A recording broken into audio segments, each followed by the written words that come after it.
미국 내 한국계 주민들의 자가주택 보유율이 타 아시안 인종 대비 평균 이하인 것으로 나타났습니다. 지난 주말 시작된 거센 빗줄기로 돌발 홍수가 발생해 집이 무너지고 사람들이 터널에 갇히는 등 사건 사고가 벌어졌습니다. 오늘 잠시 멈춘 비는 내일 계속될 것으로 예보됐습니다. 뉴욕시 구급차의 기본 요금이 오늘부터 기존 $900에서 $1,380로 무려 54%가 인상됐습니다. 서민들의 부담과 심리 위축이 우려되고 있습니다. 뉴욕시가 급증하는 차량 절도 피해를 막기 위해 위치 추적 장치인 에어태그를 무료로 배포합니다. 위험 물질로 분류된 리튬 이온 배터리를 일반 쓰레기에 버리는 사람들로 인해 쓰레기차 폭발 화재 건수가 급증하고 있습니다. 텍사스주의 한 30대 남성이 이웃집에 침입해 일가족 5명을 소총으로 사살하는 사건이 발생해 충격을 주고 있습니다.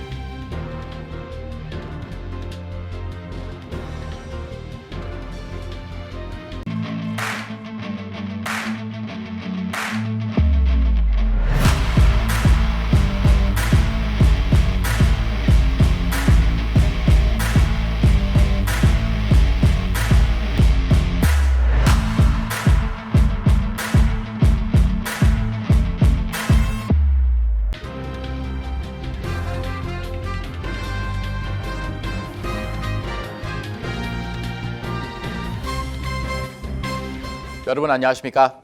KBTV 뉴스 9 이태원입니다. 미국 내 아시아계 주민들 가운데 한국계 자가주택 보유율이 상대적으로 낮은 편인 것으로 나타났습니다. 미국에서 거주하는 16개 아시안 인종 가운데 한인이 10위를 차지했습니다. 첫 번째 소식 전상희 기자가 전해드립니다. 전미 아시안 부동산 협회의 2023년 현황 통계치를 보면 아시아계 미국인 주요 16개 인종 가운데 베트남계의 자가 보유율이 69.2%로 1위를 차지했습니다. 2위와 3위에는 각각 중국계 66.3%와 일본계 66.5%가 올랐고 필리핀계 64.3%, 인도계 62%, 라오스계 62% 순으로 뒤를 이었습니다. 또 태국계 58%, 캄보디아계 57%, 하와이 원주민 55%도 절반 이상이 자가주택을 보유한 것으로 나타났습니다. 한국계는 54.2%로 10위에 그쳤습니다. 다음으로는 파키스탄계, 스리랑카계 등 순이었고 네팔계가 33%로 최하위였습니다. 가구 중위소득은 인도계가 15만 3,050달러로 가장 많았으며 한국계는 10만 달러로 필리핀계, 중국계, 일본계에 이은 5위였습니다. 다만 2년 전 대비 중위소득 증가율은 한국계가 18%로 가장 높았습니다. 다음으로 인도계 17%, 중국계 12%, 베트남계 10%도 상위권이었습니다. 하와이 원주민 8%, 일본계 7%, 필리핀계 4% 등은 중위소득 증가율이 낮은 편으로 나타났습니다. 한편 한국인들이 가장 많이 모여 사는 대도시권은 캘리포니아주 로스앤젤레스, 롱비치, 애너하임 권역으로 나타났으며 2위는 뉴욕, 뉴저지 2개 주에 걸친 뉴욕, 저지시티, 3위는 동부의 워싱턴 DC, 알링턴, 알렉산드리아, 4위는 서부 워싱턴주의 시애틀, 타코마, 벨뷰, 5위는 조지아주 애틀란타, 샌디 스프링스, 알파레타였습니다. KBTV 뉴스 전상입니다. 지난 주말 시작된 거센 빗줄기로 인해 뉴욕시에서 또다시 홍수 피해가 잇따라 발생했습니다. 이로 인해 집이 무너지거나 터널 안에 사람들이 갇히는 등의 일이 벌어졌는데요. 오늘 잠시 멈춘 빗줄기는 내일 계속될 전망입니다. 김영선 기자의 보도입니다. 지난 금요일 오후 뉴욕과 뉴저지에서 시작된 굵은 빗줄기는 도무지 멈출 기미가 보이지 않았습니다. 거리는 침수되었고 사람들은 몸을 숨겼습니다. 지난 일요일 저녁 센트럴파크 지역에서 약 60시간 동안 13cm가량의 비가 쏟아지자 홍수 피해를 막기 위한 구급 요원들이 배치되기도 했습니다. 건물들은 굵은 빗줄기를 버티지 못하고 벽이 부서지는 모습을 보였습니다. 거주민들은 이러한 건물 붕괴가 순식간에 일어났다고 전했습니다. Everything is broken. The walls, my room, they broken the door, and I don't know where I go to sleep tonight. 다행히 건물 붕괴로 인한 인명 피해는 관측되지 않았습니다. 예상치 못한 강수는 돌발 홍수를 일으키기도 했습니다. 이로 인해 지난 일요일 두 소년이 뉴저지의 에지워터 터널에 고립되는 사건이 발생하기도 했습니다. 소년들은 터널 바닥에 물이 차오르기 시작한 시점에는 본인들이 너무 깊이 들어와 있어 대피할 수 없었다고 설명했습니다. 그들은 터널 꼭대기의 파이프에 앉아 홍수를 피했으며 2시간 만에 소방대원들에게 구조되었습니다. I went to the entrance of the tunnel and we checked it out and we saw that we had a lot of water. It was at least 3 feet from what we could see. So myself and Lieutenant Jacobson put on the water rescue suits, and as soon as we went in, we got about 15 feet in, and the water was up to our necks already. 이에 에릭 아담스 뉴욕시장은 다행히 다친 사람이 많지는 않다. 시민들을 위해서 홍수 대비 대책을 세울 것이라고 전했습니다. 한편 오늘 잠시 멈춘 빗줄기는 내일 계속될 전망입니다. KBTV 뉴스 김용성입니다. 지난 3월 결정된 뉴욕시 소방구 구급차 이용 비용 54% 인상안이 오늘부터 시행에 들어갔습니다. 이에 구급차 이용 기본 요금은 기존 $900에서 $1,380대로 크게 올라 서민들의 부담과 심리 위축으로 이어질 우려가 높아지고 있습니다.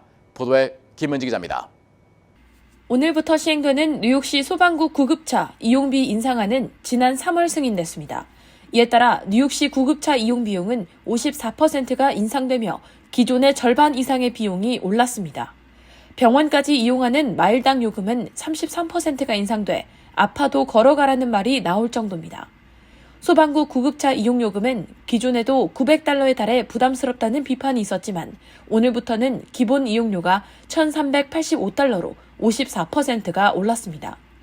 이에 응급의료진과 구급대원, 소방관 노조 측은 이번 인상은 서민들에게 구급차를 이용하지 말라는 말과 다를 게 없다며 누가 구급차를 마음 놓고 이용할 수 있겠느냐고 비판했습니다. 이어 인상률이 높아 주민들이 필요해도 구급차를 이용하기 어려울 것이라고 전망했습니다. 뉴욕시 소방국은 기본 이용료뿐 아니라 환자 이송 시 마일당 요금도 기존 $15에서 $20로 인상했습니다. 소방국 측은 이번 요금 인상이 인력난과 의료 서비스 요금 인상에 따라 어쩔 수 없이 내려진 선택이라며 모든 비용을 감안한 결과라고 설명했습니다. 이에 소방관 노조 측은 앞으로 뉴욕시에서는 구급차가 절실히 필요한 다친 사람, 아픈 사람들이 돈 걱정으로 인해 구급차를 부르지 않을 가능성이 높아졌다며 이는 의료 서비스에 대한 접근을 어렵게 만든 조처라고 목소리를 높였습니다.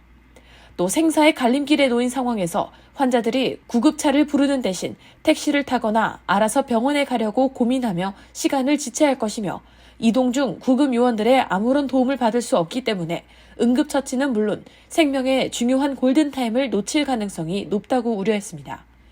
미국처럼 모든 나라가 구급차 이용료를 받고 있는 것은 아닙니다. 한국의 경우 구급차 이용이 무료이며 1963년부터 의료보험법이 최소한의 의료사회보장제도로 자리 잡으면서 대다수의 가입자들이 소득에 따라 건강보험료를 지불하고 있습니다. 하지만 미국은 자유주의 정신에 맞게 아플 때만 보험에 가입하고 싶으면 개인이 알아서 보험에 가입하도록 자율에 맡겼기 때문에 의료비 구급차 이용 비용이 전부 개인의 부담으로 전가됐습니다. 즉, 든든한 직장이 없거나 불법 체류자일 경우, 보험에 가입하지 않은 유학생의 경우, 값비싼 의료 시스템을 이용할 엄두조차 내지 못하는 것이 미국 의료의 현실입니다. 구급차 이용료 인상안으로 인해 아파도 구급차를 호출하지 않고 견디려는 시민들이 증가할 것으로 우려됩니다. KBTV 뉴스 김은지입니다. 뉴욕시가 급증하고 있는 차량 절도 피해를 막기 위한 방안으로 위치 추정용 장치인 에어택 수백 개를 무료로 배포한다고 밝혔습니다. 보도에 전장 기자입니다. 에릭 아담스 뉴욕시장은 차주에게 애플의 분실물 추적 장치인 에어태그 500개를 배포할 것을 발표했다고 ABC 방송과 뉴욕 포스트 등이 보도했습니다. 아담스 시장은 에어태그를 차 안에 숨겨놓으면 차량이 도난당했을 때 차가 있는 장소를 실시간으로 볼 수 있어 재빠르게 위치를 추적할 수 있다며 뉴욕 중에서도 차량 절도가 치솟는 지역에 배포할 것이라고 말했습니다. 이번에 배포될 에어태그는 민간 단체인 Association for a Better 뉴욕이 기증한 것이라고 애덤스 시장은 전했습니다. 시 당국은 차량 절도가 빈번한 지역을 중심으로 에어태그를 배포하는 방안을 검토 중이며 추가로 위치 추적 장치를 확보하기 위한 자금 조달을 모색 중입니다. 뉴욕시에서 강도 등 다른 범죄는 최근 잦아들고 있는데 차량 절도는 오히려 범죄가 증가했습니다. 차량 절도는 올 들어 지난달 23일까지 4,492건으로 집계돼 지난해 같은 기간 3,966건에 비해 13% 늘었습니다. 아담스 시장은 차량 절도의 주요 원인으로 틱톡에서 현대차나 기아차를 노린 절도 챌린지가 확산한 점을 꼽았습니다. 뉴욕 경찰에 따르면 지난해 12월 현대차 104대, 기아차 99대가 도난당한 것으로 집계됐으며 이는 앞서 9월 각각 21대와 7대에서 많이 늘어난 수치입니다. 차량 등에 숨겨진 에어태그는 도난 시 차주에게 아이폰 앱으로 경보를 전송하는 방식으로 가격은 개당 $30 정도입니다. KBTV 뉴스 전상입니다. 자전거나 스쿠터 폭발 및 화재 사건을 일으키는 원인으로 지목된 리튬아이온 배터리가 이제는 뉴욕시 위생국 쓰레기 차량에도 화재를 일으키고 있는데요. 이유는 불법으로 리튬아이온 배터리를 일반 쓰레기에 버리는 사람들 때문입니다. 자세한 소식 김용성 기자의 보도입니다. 리튬이온 배터리로 인한 뉴욕시 쓰레기차 화재 사고가 급증 중입니다. 뉴욕시 위생관리국은 지난 2022년에 발생한 18건의 쓰레기차 화재 사고가 높은 확률로 전부 리튬이온 배터리로 인해 발생했을 것이라고 전했습니다. 이는 2021년보다 3배가량 증가한 수치입니다. 본디 리튬이온 배터리는 위험 폐기물로 분리되어 일반 쓰레기통에 버리는 것이 법적으로 금지되어 있습니다. 일반적인 쓰레기차에 리튬이온 배터리를 처분할 경우 스파크를 통해 발화나 폭발이 일어날 가능성이 농후하기 때문입니다. 그레고리 앤더슨 뉴욕시 위생관리국 부청장은 위험 폐기물을 일반 쓰레기통에 버리는 게 쉬울지는 몰라도 누군가의 목숨을 위협할 수도 있는 일이라며 시민들에게 이를 지양해달라 권고했습니다. 샌디 너스 뉴욕시 의원은 리튬이온 배터리가 올바른 곳에 버려지기 위해서는 위험 폐기물 처분 장소를 늘려야 한다고 전했습니다. 그는 가정집에서 리튬이온 배터리를 보관하는 발상 자체가 위험하니 밖으로 내놓으려는 심리를 꼬집으며 위험 폐기물 처분 장소가 많지 않다 보니 가깝고 이용하기 쉬운 일반 쓰레기통에 처분하는 것이라고 분석했습니다. 뉴욕시의 각 보로우에는 위험 폐기물 처분 장소가 한 군데씩 설치되어 있으며 이는 오전 10시부터 오후 5시까지밖에 운영하지 않아 시민들이 이를 사용하는 데 불편함을 겪고 있습니다. 한편 리튬이온 배터리는 일반 쓰레기 처분 문제 외에도 이를 사용하는 전기 자전거나 스쿠터에서 발생하는 화재로 인해 사상자를 발생시키고 있습니다. 지난 4년간 리튬이온 배터리로 인해 발생한 화재는 총 400건입니다. 이에 뉴욕시청은 지난 3월 리튬이온 배터리 관련 제조관리 법안 및 처분 관련 법안을 여러 발표했습니다. KBTV 뉴스 김용성입니다. 올해 총격 사건이 전례 없이 계속 이어지고 있는 가운데 범행 동기는 점점 단순화되고 규모는 커져 걱정입니다. 총을 쏘지 말라달라고 부탁한 이웃집에 침입해 8살 남아와 10대 소녀를 포함한 일가족 5명을 소총으로 사살하는 사건이 발생해 충격을 주고 있습니다. 강점희 기자의 보도입니다.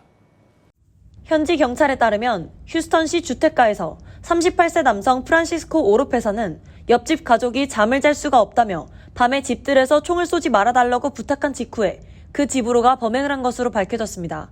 용의자는 아직 체포하지 못했습니다.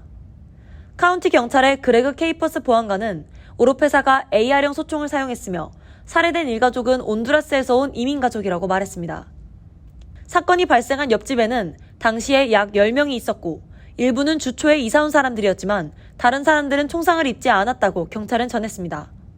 살해당한 가족 중 여성 어른 2명은 침실에서 아이들을 보호하려는 듯 아이들 위에 엎드린 채 사망했습니다. 또 다른 2명은 현관에서 시신이 발견되었고 8세 소녀는 방에서 시신으로 발견됐습니다. 경찰은 이민자들이 많은 이곳 주택가에서 금요일 밤이면 일을 마친 사람들이 뒤뜰에 모여 술파티를 벌이며 총격 연습을 하는 등 총을 발사하는 일이 많아서 총성을 예사롭게 여기는 경향이 있다고 말했습니다. 올해 초부터 그동안 내슈빌의 학교, 켄터키주의 은행, 캘리포니아주의 댄스홀에서 발생한 대량 총기 난사 사건과 마찬가지로 이번 텍사스 교회 단층 주택가에서도 공격용 자동소총이 사용됐습니다. 경찰 당국은 현재 수사용 탐색견들과 무인기 등을 동원해서 용의자 오로페사를 추격하고 있습니다. 그는 총격 당시 취한 상태였으며 사건 직후 현장에서 불과 몇 킬로미터 떨어진 깊은 숲속으로 달아난 것으로 추정됩니다. KBTV 뉴스 강정민입니다. 차기 뉴욕 한인 회장을 뽑지 못한 채 현 회장의 임기가 마무리됨에 따라 뉴욕 한인회가 앞서 발표한 정상화위원회와 역대 회장단 협의회 주도로 구성한 비상대책위원회가 맞붙는 양상을 보이고 있습니다. 양측에서 서로 한인회 운영을 맡겠다는 상황이라 이번 사태로 한인사회가 더욱 양분화될 수 있다는 우려가 나오고 있습니다. 찰스윤 뉴욕 한인 회장은 뉴욕 한인회관에서 뉴욕 한인회 정기총회 무산 이후 후속 조치 발표 기자회견을 열고 5월 1일부터 정상위원회가 한인회 운영을 맡으며 이사회는 존속된다고 재차 발표했습니다. 정상위는 3월 7일 역대 회장단 협의회 결정에 따라 꾸려진 조직으로 윤 회장이 위원장을 맡습니다.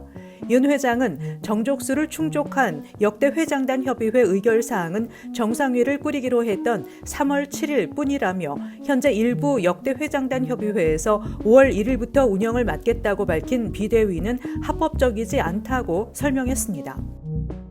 뉴욕주 의회에 따르면 존 리우 뉴욕주 상원의원 등은 최근 뉴욕주 내 모든 공립학교에서 아시안 아메리칸 역사와 시민으로서의 영향력에 대한 교육을 제공할 것을 의무화하는 법안을 주의회에 상정했습니다.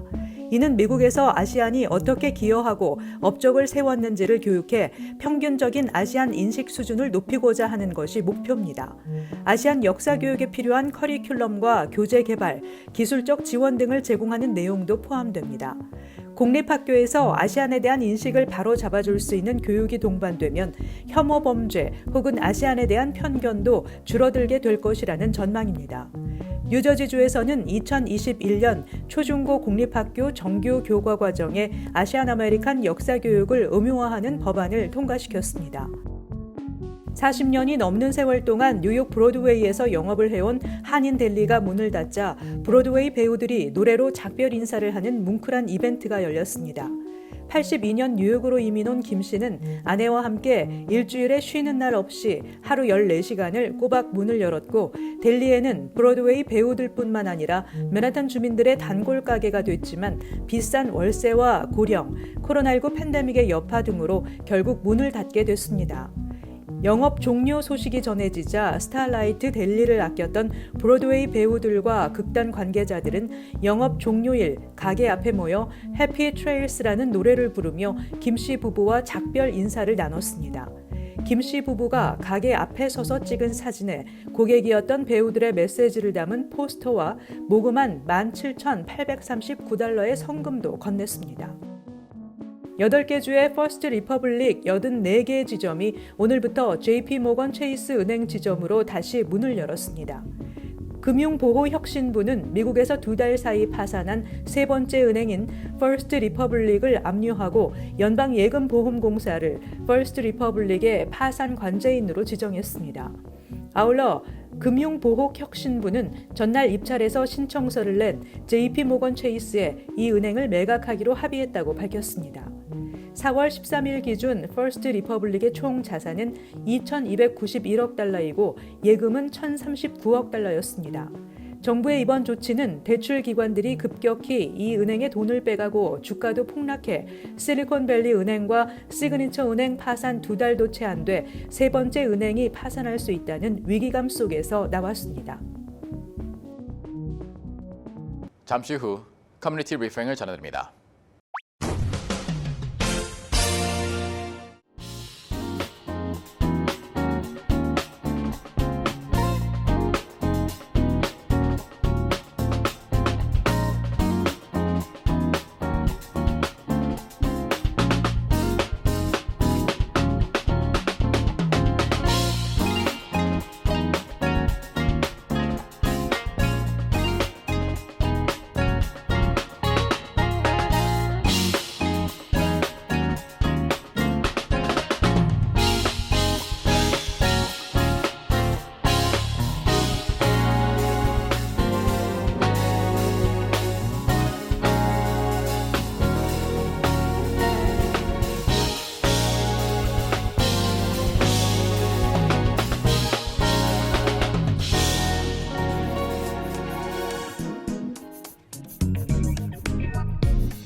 이어서 환율과 증시 전해드립니다.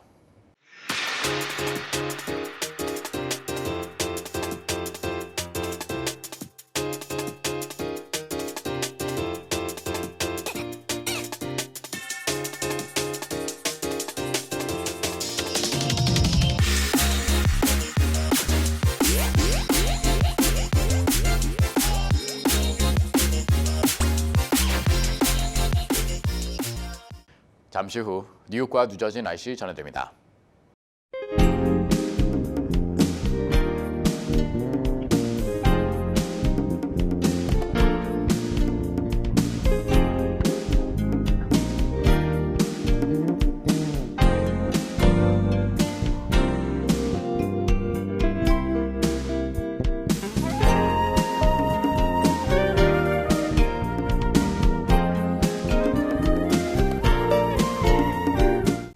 KBTV 뉴스9 마칩니다. 오늘도 시청해주셔서 감사합니다. 편안한 밤 보내시기 바랍니다.